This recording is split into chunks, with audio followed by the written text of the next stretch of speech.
Assalamualaikum warahmatullahi wabarakatuh. Bismillahirrahmanirrahim. Alhamdulillahi rabbil alamin wal aqibatu lil muttaqin wala udwana illa 'alal zalimin. Rabbi shrah li sadri yassir li amri wahlul 'uqdatam min lisani yafqahu qawli wasaddid lisani wahdi qalbi bihaqqi sayyidina Muhammadin sallallahu alaihi wasallam amma. Muslimin dan muslimat, tuan-tuan perempuan yang dirahmati Allah sekalian. Sambungan yang pada minggu lepas yang berkaitan dengan hadis yang menceritakan tentang Islam, iman dan ihsan. Jadi hadis tu tak habis lagi. Kemudian berkata lelaki yang tanya kepada Rasulullah berkaitan dengan Islam, maka Rasulullah pun terang satu persatu. Lepas Rasulullah terang semua Islam itu kepada lelaki tersebut, maka kata lelaki itu, benarlah engkau. Dia tanya Nabi terang, lepas tu dia membenarkan kata-kata Nabi yang berkaitan dengan Islam. Maka tercenganglah kami melihat lelaki itu. Jadi para sahabat maka heran, maka terkejut, tercengang melihat lelaki itu, lelaki yang tanya Nabi dan membenarkan kata-kata Nabi. Mula-mula ia bertanya, kemudian dibenarkannya pula Rasulullah SAW atas penjawapannya. Kata Umar, berkata lelaki itu kemudian dah selesai dia membenarkan kata-kata Nabi SAW. Kemudian lelaki tersebut kata kepada Nabi, hai Muhammad, hai Muhammad, khabarkanlah kepada aku perihal iman. Yang minggu lepas Nabi terang kepada lelaki tersebut Islam, apa makna Islam itu. Kemudian yang kedua Nabi terang kepada lelaki tersebut iaitu yang berkaitan dengan iman. Itu hadis dalam tu tak ada. Syarah kepada kitab Faridatul Faraid. Sahur Rasulullah sallallahu alaihi wasallam, handalah engkau, yang kata iman itu apa dia? Handalah engkau percaya pada Allah. Iman itu maksud iman amanah, artinya percaya dalam hati kita, membenarkan dalam hati kita. Percaya kepada siapa? Kepada Allah. Allah adalah zat yang wajib disembah. Itu maksud Allah. Alif lam lam ha. Dan Allah itu, dulu mungkin saya dah sebut nama Allah ada berapa?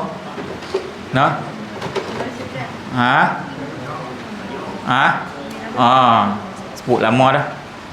Mungkin dah lupa dah kot. Tak perlu saya ulang lah. Percaya pada Allah. Allah zat yang wajib disembah. Allah yang telah menciptakan langit dan bumi. 7 langit, 7 bumi dan segala isinya kepunyaan Allah Subhanahu wa ta'ala. Dan kita ini pun milik Allah, bukan milik kita. Kita tidak boleh buat sesuka hati. Semua hak ada kepada kita, semua pinjaman daripada Allah. Adat orang pinjam mesti pulangkan balik. Jangan kita pinjam, kita buat hak kita. Pinjam cangkui elok, balik patah habis. Batang patah, yanung patah, cumi habis. Jadi tak boleh. Kita pinjam elok, pulangkan balik pun elok. Maka Allah Ta'ala beri kepada kita pinjaman. Nyawa, harta, semua ini pinjaman. Maka kita pulang kepada Allah dengan elok. Dengan maksud kita pulangkan pinjaman kita kepada Allah, kita melaksanakan semua suruhan Allah ke atas kita. Yang diwajibkan kepada kita, kita laksanakan keseluruhannya.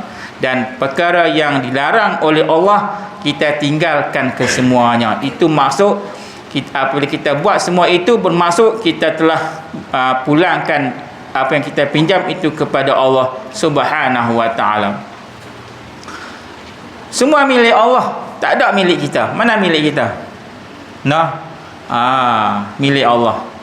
Apabila milik Allah, kita tidak boleh buat sesuka hati. Kan? Contohnya dia naik bangunan 15 tingkat, dia pergi terjun. Terjun. Sebab apa? Sebab putus cinta. Contohlah, bukan sungguh, tuan-tuan. Contoh. Jangan percaya sangat. Mana tahu kan? Sebab tu kena mengaji, kena belajar, kena ada ilmu. Apabila dia belajar ada ilmu, dia tak buat sesuka hati sebab dia percaya adanya qada qadar, dia percaya adanya dosa pahala, syurga neraka.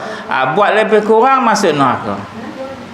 Jadi apabila dia naik bangunan 15 tingkat, dia putus harapan dan sebagainya, dia terjun, maka itu ada dosa besar dan haram. Di akhirat besok dia akan dimasukkan ke dalam neraka Allah Subhanahu wa taala. Jadi nyawa yang Allah Taala beri kepada kita, kita kena jaga. Kita kena jaga nyawa, kita kena jaga akal, kita kena jaga maruah, kita kena jaga agama, kita kena jaga nasab keturunan kita. Semua tu dia panggil kulliyat. Benda-benda yang umum yang wajib kita kena jaga. Allah Ta'ala beri akal kepada kita. Gunakan akal kita untuk mendekatkan diri kita kepada Allah. Gunakan akal kita untuk ma'rifatullah, untuk kenal Allah Subhanahu wa taala.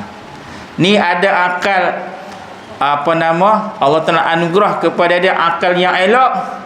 Tiba-tiba pergi minum air daun ketum.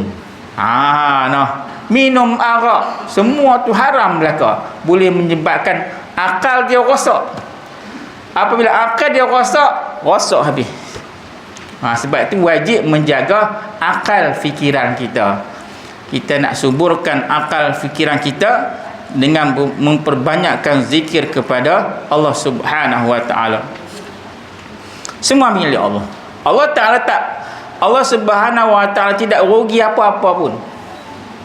Kalau jika sekiranya semua manusia ini taat kepada Allah, tak ada seorang pun derhaka pada Allah. Seorang pun tak ada. Semua taat pada Allah. Tidak sedikit pun menaikkan maqam martabat Allah SWT.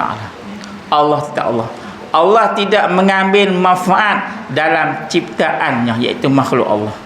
Kalau sekiranya manusia ni semua derhaka kepada Allah, tak ada seorang pun taat pada Allah, kan? Tidak sedikit pun menurunkan martabat maqam Allah Subhanahu wa taala. Kekuasaan Allah tak kurang sikit pun.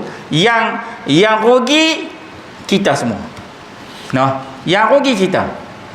Apabila manusia itu derhaka pada Allah, tempat dia adalah neraka Allah. Taat pada Allah, tempat dia syurga. Sebab tu Allah Ta'ala anugerah kepada kita akal. Dengan akal kita boleh fikir. Fikir benda baik, benda tak baik. Dengan sebab itu mendekatkan diri kita kepada Allah Subhanahu wa taala. Percaya kepada Allah. Yang kedua, yang kata iman tu juga percaya kepada malaikat. Malaikat Allah. Malaikat Allah banyak, melebihi pasir-pasir yang ada di bumi. Kita dah ingat pasir banyak seluruh dunia. Malaikat banyak lagi daripada pasir. Ada malaikat rob yang 10 tu ketua-ketua malaikat. Malaikat yang utama, yang afdal. Banyak malaikat. Ada malaikat raqib atid. Ada malaikat yang setiap malam dia duk pusing dunia ni.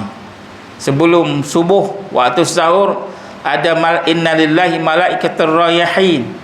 Bagi Allah Subhanahu wa taala ada malaikat yang sentiasa berpusing dunia ni. Dia mai rumah tuan-tuan, dia mai rumah si fulan, mai tengok bola. Mai rumah kawan ni tiap-tiap malam duk buat kerja tak habis lagi. Siang tak habis buat kerja, pi buat malam pula. Tak tidur, punya nak cari kaya. Sampai bila pun tak cukup dia. Lelah mati. Tak ada buat ibadat, rugi. Harta banyak, tinggal kat anak-anak. Anak seorang pun tak taat pada Allah. Habis dah. Kan? Kita kena teringat untuk diri kita sendiri. Malaikat ni main rumah kawan ni. Tengok-tengok kawan ni duk solat tahajud. Qiyamul lail. Jadi solat tahajud, qiyamul lail itu samalah. Benda yang sama. Hari keliru pula. Ustaz, qiyamul lail apa dia? Tahajud apa dia? Sama, makna sama. Kan? Tahajud tu bangun daripada tidur. Qiyamul lail mendirikan malam mesti tidur dulu. Kan? Lafaz dia lain-lain, makna dia sama. Dia panggil mufradat mutaradifat. Kan? Makna lain tapi makna sama. Kan? Jadi mai rumah kawan ni, malaikat tengok duk solat tahajud, minta ampun kepada Allah Subhanahu wa taala. Orang yang solat tahajud ni tuan-tuan, kubur dia bercahaya. Di dunia ni muka dia bercahaya. Orang tengok ada aura dia. Ada semangat. Cuba tengok wajah kawan tuan-tuan. Kita tengok wajah dia, berasa sayang lah, berasa aku pun nak ikut cara dia main surau. Tu dia lah tu orang solat tahajud. Cuba tengok tak? Ada tak? Kalau tengok kawan kita, berasa teringat Allah lah, teringat nak buat macam dia. Ada tak tengok? Ada tak? Ada bagi tuan-tuan. Tu solat tahajud. Tu ada tu. Terkejut. Wa minal lail, sebahagian daripada malam, bukan semua malam, sebahagian saja. Tahajjud, bangun untuk solat tahajud, nafilatan sebagai solat sunat. Solat sunat tahajud ni pada hak Nabi menjadi wajib pada awal saja. Kemudian hak wajib tu dinasahkan hukum menjadi sunat pada hak Nabi dan pada hak umat, pada umat semua Nabi Muhammad lah. Jadi sunat bangun solat tahajud. Cuma 2 rakaat kita nak buat begitu susah payah.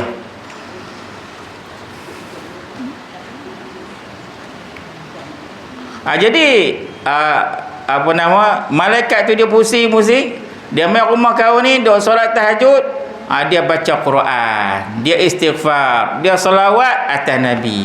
Malaikat tu bawa semua selawat atas Nabi tu, dia bawa, dia bagi dekat Nabi. Dia bagi dekat Nabi dalam kubur Nabi, maka Nabi akan jawab semua selawat umat. Manusia ada istighfar, minta ampun kepada Allah, malaikat bawa istighfar kita bagi kepada Allah SWT, ampun semua dosa kita. Selawat atas Nabi, Allah Ta'ala ampun semua dosa. Dosa apa? Dosa kecil. Dosa besar kena taubat. Kena taubat, minta ampun pada Allah. Kalau selawat boleh apa-apa diampunkan dosa besar, ramai orang selawat ni. Buat dosa besar selawat, dosa hapus. Dosa besar kena bertaubat pada Allah sebagai taubat nasuha. Taubat yang benar. Malaikat Allah, percaya kepada malaikat-malaikat Allah. Malaikat Allah ni dicipta daripada cahaya nur. Khuliqa min nur, daripada cahaya, bukan api, bukan lelaki, bukan perempuan, bukan pondang, bukan darah apa, tak. Semua daripada cahaya. Dan malaikat sendiri akhirat besok akan dimasuk dalam syurga Allah Subhanahu wa taala. Dan mereka akan diberi nikmat kepada malaikat dalam syurga, tidak seperti nikmat kita dalam syurga. Nikmat kita dalam syurga apa dia? Makan, minum, bidadari, buah-buahan. Itu nikmat kita dalam syurga. Nikmat malaikat dalam syurga yang merupakan tasbih, tahlil, takbir kepada Allah SWT. Apabila mereka tasbih, takbir, tahlil kepada Allah, mereka telah mendapat nikmat. Tu alam ghaib. Tak boleh fikir lah macam mana ni nikmat macam tu. Tak boleh fikir, jangan fikir. Jangan duk fikir lah. Hak Allah Ta'ala suruh fikir, tak mana nak fikir. Hak tak suruh fikir, nak pergi fikir pula. Allah Ta'ala suruh fikir, semayang, kena mengaji lah apa. Tak fikir. Hak ala ghaib, macam mana malaikat dapat nikmat, pergi fikir buat apa. Ni jenis manusia ni. Wa ma utitu minal ilmi illa qalila. Tidak diberikan ilmu kepada manusia kecuali sedikit saja. Hak sedikit tu fikirlah, hak tu buat amalan. Hak yang banyak-banyak yang Allah Ta'ala tak cerita tu jangan fikir. Hak sikit pun tak nak fikir. Fikir diri kita pun tak habis, duk pening kepala. Nak fikir orang lain. Itu malaikat-malaikat Allah dalam syurga Allah Subhanahu wa Ta'ala. Kemudian percaya kepada kitab Allah. Kitab Allah ada apa tuan? Kitab Allah yang utama, kitab Zabur, kitab Taurat, kitab Injil, kitab Quran. Jadi kita umat Nabi Muhammad sallallahu alaihi wasallam wajib beriman dengan 4 buah kitab. Walaupun kitab tersebut, kitab Taurat, Zabur, Injil, tidak diturunkan kepada kita semua, diturunkan kepada umat-umat yang dahulu atas dasar mengatakan bahawa kitab tersebut daripada Allah, wajib beriman. Kalau kita beriman dengan Quran, kita tolak kitab Zabur, iman kita, Islam kita tidak sah. Kena beriman dengan 4 buah kitab atas dasar kitab tersebut, yang 3 itu, yang 4 itu daripada Allah Subhanahu wa Ta'ala. Beriman kepada Rasul-Rasul Allah. Rasul-Rasul Allah pun kena beriman. Rasul Allah, Nabi dan Rasul, qaul yang mu'tamad, yang dipegangi, yang yang mu'tamad 313. Itu Nabi dan Rasul. Dia Nabi dan dia Rasul 313. Ada riwayat kata 314, 315. Itu qaul yang dhaif, qaul yang lemah. Nabi tanpa Rasul 124,000. Dan Nabi dan Rasul yang disebut dalam Quran yang wajib kita beriman berapa? 25. Tak disyaratkan tertib dan tak disyaratkan hafal. Kalau disyaratkan hafal 25 pun tak terapai. Jadi tak disyaratkan hafal dan tak disyaratkan tertib. Tapi kalau sebut, kita tahu hak ni Nabi dan Rasul dalam 25 yang wajib kita beriman. Tu kena beriman juga. Semua termasuk dalam rukun iman. Dan percaya pula pada hukum, pada segala hukum hakam Allah. Hukum hakam Allah semua kena beriman. Dalam Quran dia kata ada bab ibadat, dia ada bab muamalat, dia ada bab munakahat, dia ada bab jinayat. 4 bab tu wajib beriman, wajib laksanakan hukum Allah di atas muka bumi ini. Orang yang dikenakan hukum Allah di atas muka bumi ini, di akhirat besok dia tak kena dah. Sebab apa? Sebab dia telah dikenakan hukum Allah di atas muka bumi. Apabila mencuri, dipotong tangan.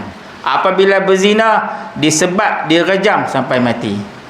Selagi mana seseorang itu tidak dikenakan hukum Allah di atas muka bumi ini, akhirat besok tetap akan kena. Tetap akan kena. Walakum fil qisas hayatun, dan bagi kamu pada qisas itu menghidupkan orang lain. Maksudnya ada seorang manusia yang melakukan kesalahan, apabila dia dikenakan qisas, orang lain pakat takut habis. Seorang pun tak mencuri, seorang pun tak berzina. Tuan-tuan buka kedai, orang azan, tak payah tutup, main semayang. Tak ada siapa nak curi. Sebab apa? Sebab kalau curi, potong tangan. No. Aman. Kan? Aman. Apa dia? Tak curi dah. Tak curi dah. Tak curi dah. Motor tinggal kat surau, tak kunci tengkok pun tak apa. Tak ada orang curi. Sebab apa? Sebab ada orang duk tengok. Kan?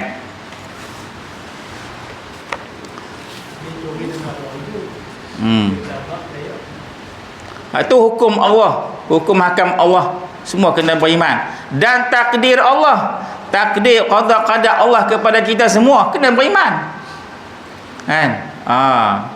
Kita sakit dan sebagainya, semua ada qada qadar. Kena beriman, kita serah kepada Allah Subhanahu Wa Taala. Sakit lama, sebab apa orang ni tak sakit? Kawan tu nampak tak main surau mana pun, duk sihat elok, duk main takraw lah apa. Aku duk rajin main surau, sakit lah tak lah, sakit lutut lah apa. Dia duk merongok macam tu. Jadi tak boleh lah, kan? Apa yang berlaku kepada kita, semua tu telah ditakdirkan oleh Allah di azali. Inna Allah iza ahabba 'abdan ibtalahu.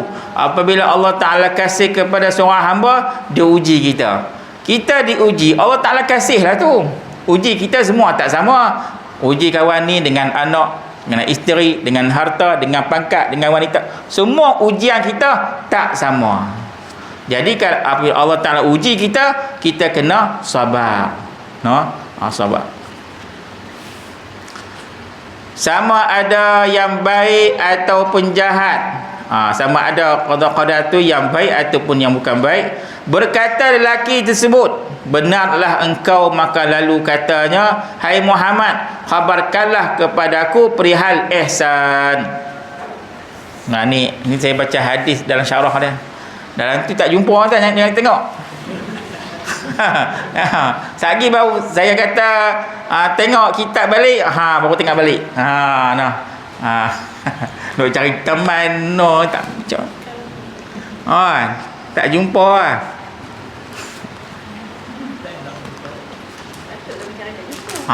Tu pula tak tanya. Jadi sahur Rasulullah SAW, hendaklah engkau menyembah pada Allah seolah engkau melihat. Al-ihsan apa dia? An ta'budallah ka'annaka tarahu fa illam takun tarahu fa innahu yaraka. Ihsan itu adalah ikhlas. Ihsan dengan ikhlas tu makna dia sama, iaitu bersih. Satu benda yang bersih. Kita tengok suratul Ikhlas, surah yang ikhlas, yang bersih. Apa maksud bersih? Bersih daripada unsur-unsur syirik. Syirik jali, syirik khafi, bersih semua. Itu dia panggil suratul Ikhlas. Bersih. Qul huwallahu ahad, Allahus samad, lam yalid wa lam yulad wa lam yakul lahu kufuwan ahad. Dulu saya cerita tak kelebihan surah Ikhlas, baca berapa ratus ribu? Cerita tak cerita? Tak lagi. Cerita oi.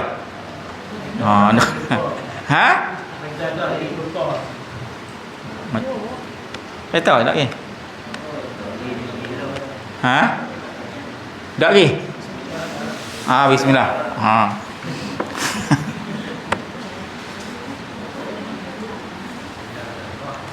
Jadi cerita sikit, dah kata tak cerita, nak cerita. Dah kata cerita, tak mana nak cerita. Jadi surah Ikhlas ni, dia barang siapa yang membaca surah Ikhlas 70,000 kali, cerita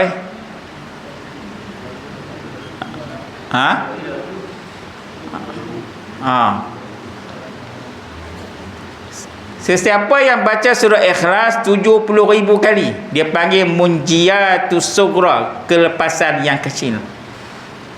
Sesiapa yang baca surah Ikhlas 100,000 kali, dia panggil munjiatul kubra, kelepasan yang besar. Jadi orang yang membaca 70,000, 100,000 kali, Allah membeli dirinya. Dengan arti dia tidak akan dimasuk dalam api neraka. Jasad dia tidak akan disentuh oleh api neraka Allah Subhanahu taala, sebab dia genap 70,000 kali dan 100,000 kali kena bagi genap. Disebut dalam hadis, genap kita kena genap. Lebih itu tak apa. Jangan kurang. Kalau lebih dia kira hak tepat 70,000 dan 100,000 kali. Jasad kita akhirat besok tak disentuh oleh api neraka Allah Subhanahu wa taala. Tu kelebihan surah Ikhlas. Selama mana Ustaz? Ataupun sepanjang hayat? Sepanjang hayat kita.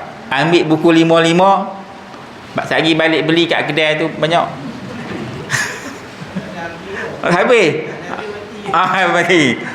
Buku tu 2 rupang je. Duk makan mi goreng kat kedai tu RM10 kali pekat. Beli 2 rupang. Tulis hari ni berapa? Hari ni 100. Esok 100. Selama kita hidup, kita kena genapkan 70,000, 100,000 kali. InsyaAllah kita mati pun aman dah. Orang yang banyak membaca surah Ikhlas, himpitan kubur telah dikurangkan. Memang ada, semua makhluk akan kena himpitan kubur. Hatta kanak-kanak pun kena himpitan kubur, tak kecuali siapa-siapa pun. Cuma orang yang beriman, yang banyak amal soleh, himpitan kubur seperti seorang ibu memelukkan anaknya, begitu lemah lembut. Kalau orang kafir, bertemu tulang dengan tulang, kemak habis. Jadi orang yang banyak baca surah Ikhlas, himpitan kubur telah dikurangkan. Dan orang yang membanyak baca surah Ikhlas, jasad dia dalam kubur tak reput dan tak busuk. Tu kena balik baca, sebab tu nama Ikhlas. Ada seorang sahabat Nabi, saya tahu dia jadi imam. Rakaat pertama selepas Fatihah, selepas surah Qul huwallah. Rakaat yang kedua selepas Fatihah, surah, dia tambah Qul huwallah. Jadi dalam mazhab Syafi'i, baca surah yang sama hukumnya makruh.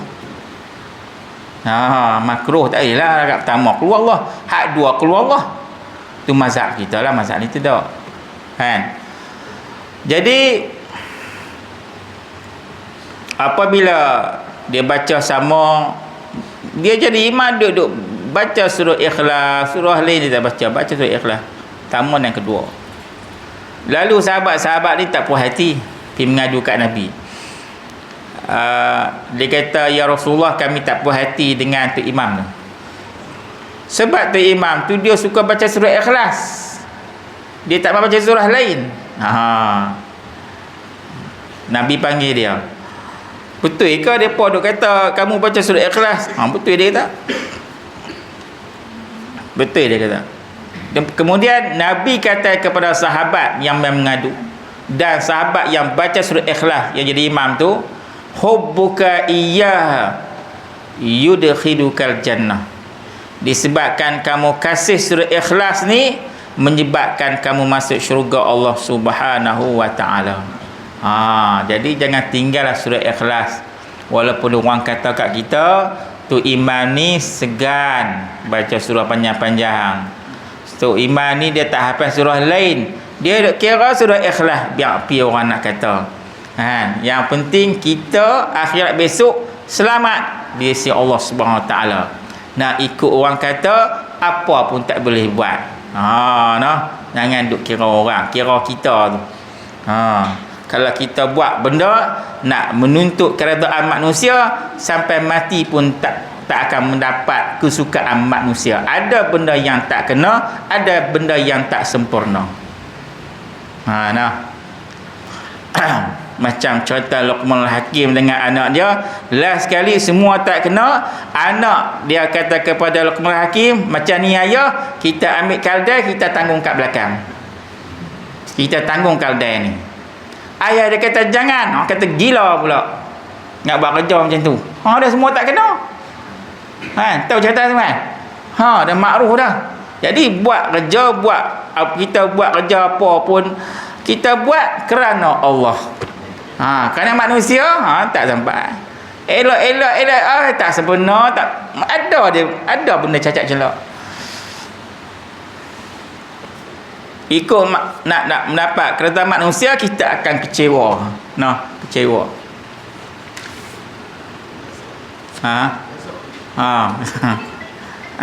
Itu ihsan.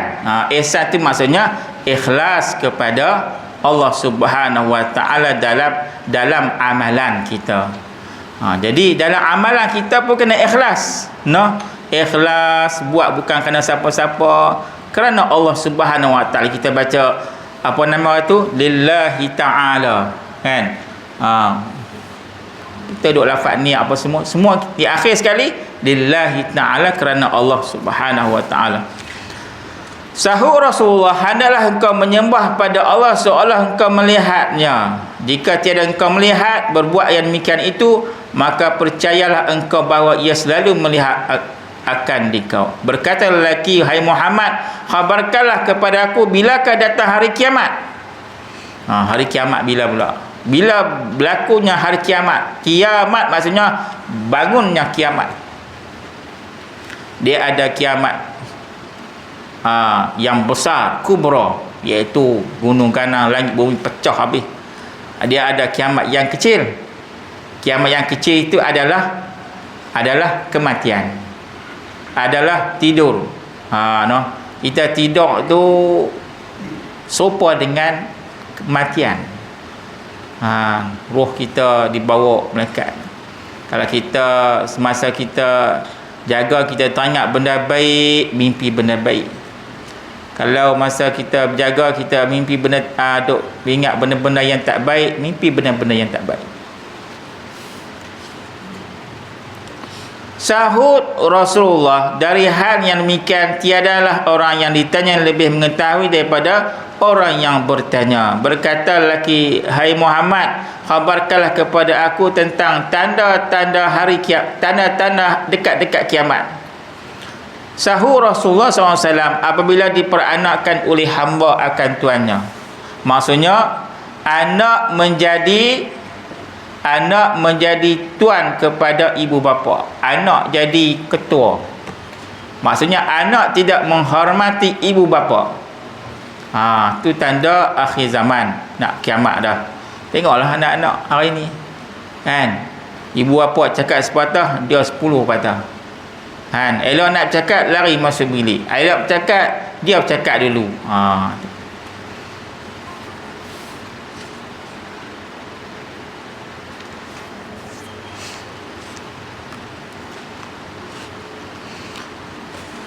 Yang seterusnya, takrif Islam. Itu baru betul. Tengok tuan, ada kitab takrif Islam. Muka surat saya, muka surat lain. Ada tu, takrif Islam. Ada.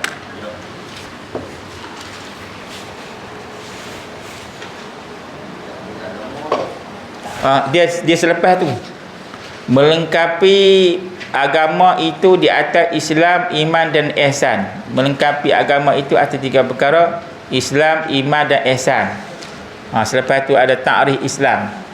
Ada tajuk besar tu.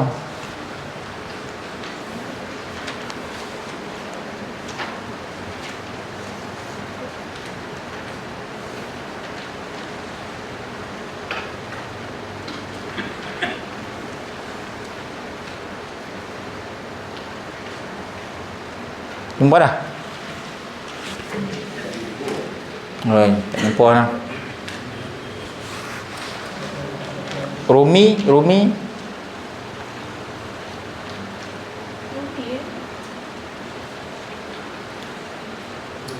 Kalau sunnah.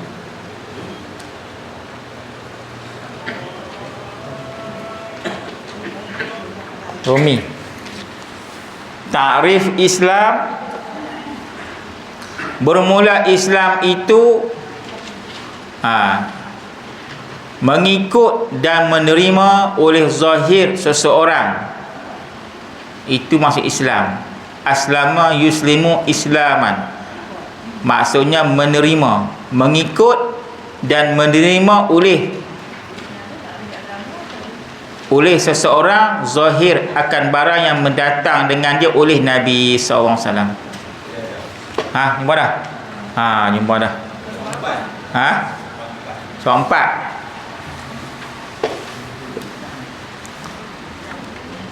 Barang yang mendatang dengan dia oleh Nabi, hukum hakam. Apa yang Nabi bawa tentang hukum hakam, kita terima. Itu Islam. Daripada segala barang yang diketahui daripada agama dengan darurah. Apa maksud darurah? Darurah ni maksudnya tidak fikir panjang-panjang, tidak bicara panjang-panjang, seperti 2 kalimah syahadah dan sembahyang. Jadi syarat dia nak iktiraf sebagai orang Islam, dia mesti syahadah dulu. Syahadah ni maksudnya penyaksian. Syahadah tu saksi. Kita menyaksikan Allah sebagai Tuhan kita, Nabi Muhammad pesuruh hamba dan pesuruh Allah. Itu masuk Islam. Kalau seorang tu dia mengucap 2 kalimah syahadah, maka dia Islam. Dia Islam. Dia mengucap 2 kalimah syahadah, maka dia diiktiraf sebagai Islam, memperlakukan hukum Islam di atas muka bumi ini. Maksudnya dia boleh jadi imam, dia boleh jadi saksi, dia boleh jadi wali, dia boleh kahwin dengan orang Islam, dia sembelihan dia boleh makan. Kan? Itu maksudnya memperlakukan hukum Islam kepadanya di atas muka bumi ini. Dia mengucap hukum Islam terlaksana kepada dia. Semua kita boleh mu'alah. Hati dia, kalau hati dia tolak, habis.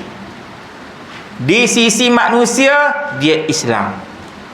Hati dia tolak Nabi dan Rasul, tolak Allah, tolak Rasul, di sisi Allah, dia bukan Islam. Tapi kita tak boleh nak tahu tu.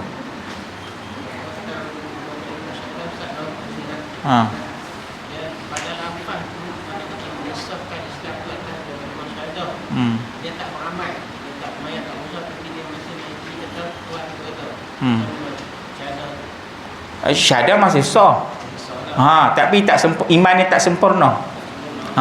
Dia mengucap 2 kalimah syahadah, tapi dia tak semayang, dia tak puasa, dia tak zakat dan sebagainya. Jadi Islam dia tak sempurna, iman dia tak sempurna. Kecuali dia buat semua tu, barulah sempurna. Akhirat besok dia masuk api neraka, diseksa dulu. Fasik lah. Dia jatuh fasik saja. Dia mesti Islam lah. Islam sebab dia mengucap. Dia mengucap, cuma dia tak semayang, tak puasa, tak apa.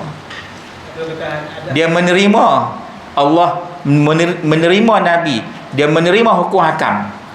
Cuma dia tak semayang, tak puasa, tak zakat, apa satu lah. Ada yang katakan hadis Nabi kata mana tidak menjadi kau semayang, kafir yang nyata lah. Tu dia ingkar hukum semayang. Dia kata semayang tak wajib. Dia kata semayang tak wajib, jatuh hukum bukan Islam dah. Bukan tak semayang. Ada. Dia mengaku semayang tu wajib. Cuma dia tak mahu semayang je.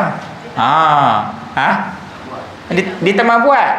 Maka dia tak semayang. Dia tak ingkar kata wajib. Cuma dia segan saja. Maka orang macam ni digolongkan sebagai orang yang melakukan dosa-dosa besar. Meninggalkan semayang tu dosa besar. Kalau dia tolak kewajipan semayang, jatuh terus akidah dia. No. Bapak yang untuk membuat batas syahadah tu mahu kita atau pemerintah yang begini. Batas syahadah lah, dia tak bayar kan. Kita tak boleh lah. Itu kalau dalam hukum, kalau kita buat sesuka hati, kita dikenakan ta'zir. Kena ta'zir. Yang nak jatuh hukum ni pemerintah. Kalau kita pergi pandai-pandai, pergi kisah dia, pergi ta'zir dia, kita yang ditakzir pula. Tak boleh pandai-pandai sebab dia ada peraturan dia, ada undang-undang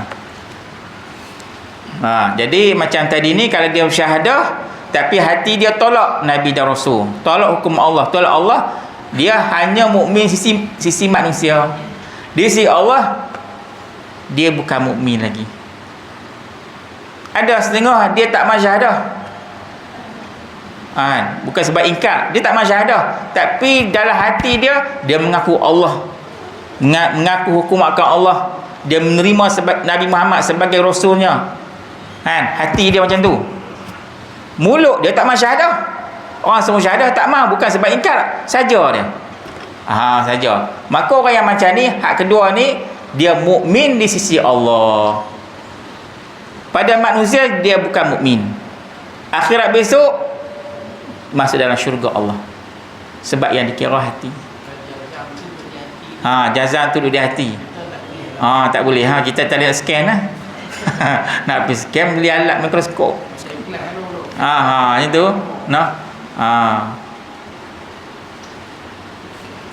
Tu.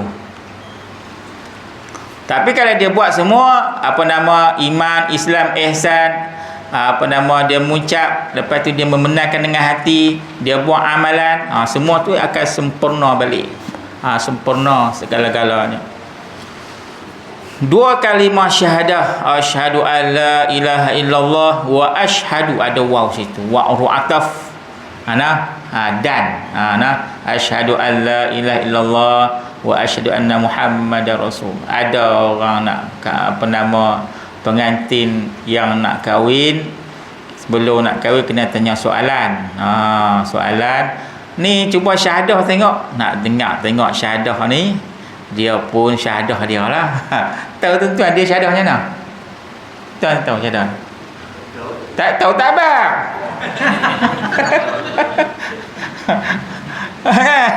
Syahadah kita tanya dia, ni berlaku sungguh ni? Ada. Cuba syahadah tengok. Kita pun tak apa, kawan Ustaz, at-tahiyyatul mubarakatuh salam. Itu bukan syahadah, itu macam tahiyat. Lingkup. Tak apa, relax dulu, tenang dulu. Kita tanya lain. Tu. Wakaf ni kena macam mayang lah. Tak tahu buat apa ni, buat kan. Jawab kita syahadah.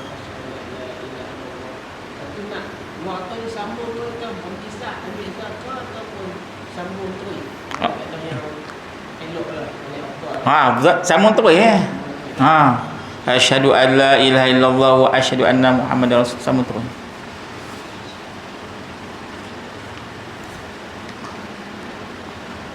Tu syahadah. Syahadah.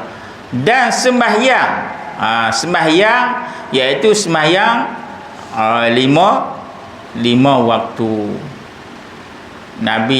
Sahabat tanya Nabi, selepas sembahyang 5 waktu tu, sembahyang apa yang afdal? Nabi kata qiyamul lail, salatul lail, sembahyang malam. Kena banyak sembahyang malam. Jadi kalau sebut syahadah, dua kalimah syahadah, sembahyang ni iaitu benda yang darurah, benda yang tak payah fikir, memang kena buat. Bukan nak kena fikir sembahyang macam mana, tak, mudah-mudah. Syahadah macam mana, semua orang. Darurah ni maksudnya benda ni benda yang umum, semua orang tahu, tak ada siapa yang tak tahu. Budak-budak pun tahu kena syahadah, kena sembahyang. Ada orang tak tahu tak? Dah ada, semua orang tahu.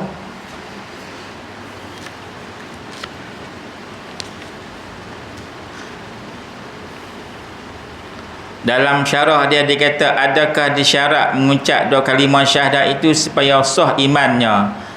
Jadi dua kalimah syahadah ni dia kena wajib tertib. Asyhadu an la ilaha illallah wa asyhadu anna Muhammadar Rasul. Tertib Allah dulu pada Rasul. Dia pergi terkalih belakang pula tak boleh. Tak sah. Disebut Muhammad dulu, Allah kemudian, tak boleh. Maka tentang masalah ini, baca sikit, telah berselisih ulama pada syarat mengucap dua kalimah syahadah supaya sah imannya. Maka menurut pendapat jumhur ulama Asy'ariyah dan Maturidiyah, bahawa mengucap dua kalimah syahadah itu adalah syarat untuk melakukan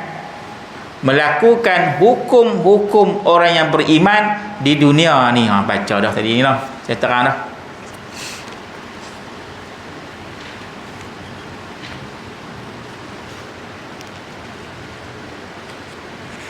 Tadi baca dah. Jadi syahadah dengan sembahyang ni dia panggil benda darurah, benda yang mudah yang tak payah kita fikir.